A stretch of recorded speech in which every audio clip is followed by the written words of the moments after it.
Hello students, welcome to LODLC lecture series on MKC 309 Management Theory, study section 10. The title of today's topic is Contemporary Management Perspective, Systems Theory of Management. Introduction. This is the last strand of the management theory, Contemporary Management Perspective. This strand is divided into three streams: systems theory, contingency theory, and emerging views. This section is devoted to the system theory. In this study section, you will be introduced to the definition of system theory, works of contributors to the system theory, various terms used in system theory, difference between open and closed system, and finally, general assessment of system theory. Outline of study section 10. When you have studied this section, you should be able to 1. Define system theory, 2. Explain the major terms of system theory, 3. Explain the work of contributors to the theory, 4. Differentiate between open and closed system, 5. Assess the system theory of management. System theory of management. System is a collection of parts unified to accomplish an overall goal. A system can be looked at as having input, processes, output, and outcomes.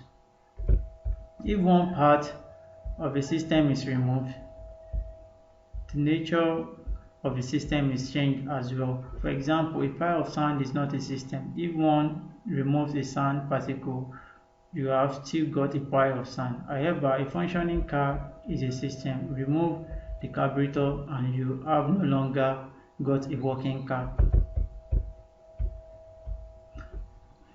As an organization, inputs would include resources such as raw materials, money, technologies, and people. This input goes through a process where they are planned, organized, motivated, and controlled ultimately to meet the organizational goals. Output would be products or services to the market. Outcomes would be, for instance, enhanced quality of life or productivity for customer, client productivity. Feedback is also part of the system. Feedback could be information from human resources carrying out the process, customer, clients using the product, etc. Feedback also comes from a larger environment of the organization. For example, influences from government, society, economics, and technologies. This overall system framework applies to any system, including subsystems such as department, program, etc. in the overall organization.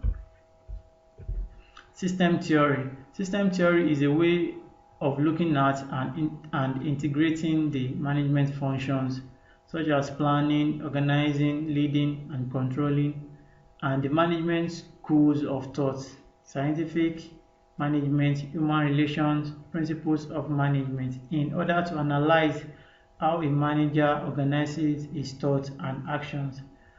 I will take that again. System theory is a way of looking at and integrating the management function and the management school of thought in order to analyze how a manager organizes his thoughts and actions. System theory terms. The various terms used in system theory are 1. Problem, 2. System, 3. Goal seeking, 4. Input, 5. Output, 6. Feedback, 7. Entropy, etc. A problem can be a question looking for an answer. A situation such as an existing information system that is not working properly needs improving, or a new opportunity or idea that is worthy of further consideration. In other words, when we speak of a problem in systems analysis and design, we don't necessarily mean that there is something wrong. We mean that there is a situation that needs to be understood and a solution to be determined. Another terms used in system theory is a system itself. A system is a set of related components that work together in a particular environment to perform whatever functions are required to achieve the system's objective. Another term used in system theory is goal seeking. A system is a goal seeking by definition when the definition of a system says that a system components work together to achieve a common objective. It means that the system seeks to complete a goal. For example, the objective of the digestive system is to ensure that food is digested with some byproduct going into the related circulatory system or nurture the body and other byproducts being expelled. We also have input as a term used in system theory. Every system has input. Also, we have output. Every system has output. It is fair to say that a system may be evaluated by determining if its output result is the achievement of its objective. So also we have feedback as an element of system theory. To be effective and efficient, a system needs a feedback mechanism that can ascertain whether or not the output of the system are what they should be. If not, a system should have the ability to adjust its inputs or processes to improve the output. An ideal system is self-regulating. The feedback mechanism is an information system the feedback mechanism in an information system may be automated or may be manual. Also, we have subsystem. A system is usually composed of self-contained but interrelated systems that are called subsystem. It is important to be able to recognize this subsystem because understanding this interdependence is vital to developing a complete system. Contributors to system theory. Contribution from Alfred Korzybski. One early contributor to modern theory was Korzybski. He emphasized the process dynamic nature of reality. He called his approach general semantics. Korzybski argued in his book Science and Sanity, An Introduction to Non-Aristotelian System and General Semantics, 1993, that we live in three worlds: the worlds of events, the worlds of objects, and the worlds of symbols. Specifically, he focused on problems of language and communication. Another contributor to system theory is Norbert Wiener. Wiener was a scientist whose work have greatly affected the world. He pioneered the field of cybernetics. His concept of system controlled by information feedback directly contributed to development of the electronic computer.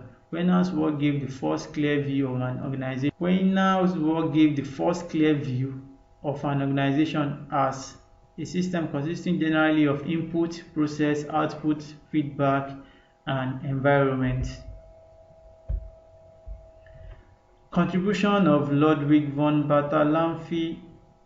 The most important contributor to modern theory was Bartholomew, a biologist, who developed a general system theory. He saw organization as the primary problems of all life. Though he considered part to be important, he viewed the whole as also important.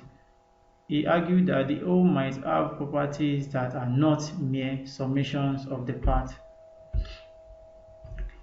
Open and closed system. A system exists in two forms, open and closed.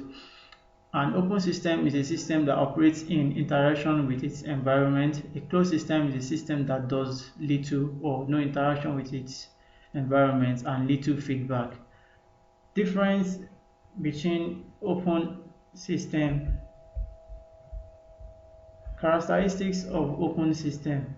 Differentiation. This is the tendency of open system to become more complex. The increased complexity usually stems from the addition of specialized units to handle particularly challenging parts of the environment. Then we also have cycle of events. The pattern of activities of the energy exchange has a cyclic character. The product exported into the Environment furnishes the sources of energy for the repetition of the cycle of the activities. Also, we have equifinality, steady state. The final characteristics of open system is synergy. This is the ability of the whole to equal more than the sum of its parts. We also have the output as a characteristics of an open system. Open system exports some products into the environment for the benefit of other systems. Organizational output may be in the form of innovative invention embodied in product. So we also have the characteristics of a closed system. A closed system is one that is independent of its environment, determines its own destiny, controls its own internal relationships. The continued existence of a closed system does not depend on its entering transaction with outside world.